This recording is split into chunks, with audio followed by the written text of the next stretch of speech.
வணக்கம். Vaniyambadi super star ஒத்தக்கொம்பன் காளை நம்மளை விட்டு பிரிஞ்சிடுச்சுங்க. ஆமாங்க, காளை இறந்துடுச்சு. வட மாவட்டம் எருதுகட்டுக்கு ஒரு பேர் இழப்பு. ரசிகர்கள் எல்லாருக்கும் ஒரு வருத்தம் என்னன்னா, கடைசி நேரத்தில் கூட முகத்தை பார்க்க முடியல அப்படின்னு சொல்லிட்டு.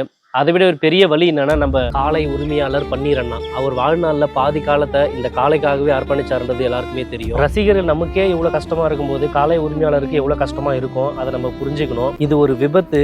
இதை விவாதம் செய்து அவர் மனசை புண்படுத்த வேணான்றது தாழ்வான வேண்டுகோள். இன்னொரு முக்கியமான விஷயம் என்னன்னா, காளைகளை கீழே விழுற மாதிரி வீடியோவோ இல்லை மாடு அடிபடுற மாதிரி வீடியோவை தயவு செய்து நீங்கள் வீடியோ பதிவை சோசியல் மீடியாவில் பதிவிடாதீங்க. எதிர்பாராத விதமாக நடக்கிற ஒரு ஆக்சிடெண்ட்டை வந்து நம்ம வீடியோ பதிவாக எடுத்து சோசியல் மீடியாவில் பரப்பும் போது அது எல்லார் மனசையும் புண்படுத்துது.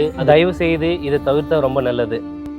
வாணியம்பாடி சூப்பர் ஸ்டார் காளை மண்ணை விட்டு பிரிந்தாலும் மக்கள் மனதில் நீங்காத இடம் பிடிச்சு ஒரு ஆணித்தனமாக பதிஞ்சதுன்னு கூட நம்மளால சொல்ல முடியும்.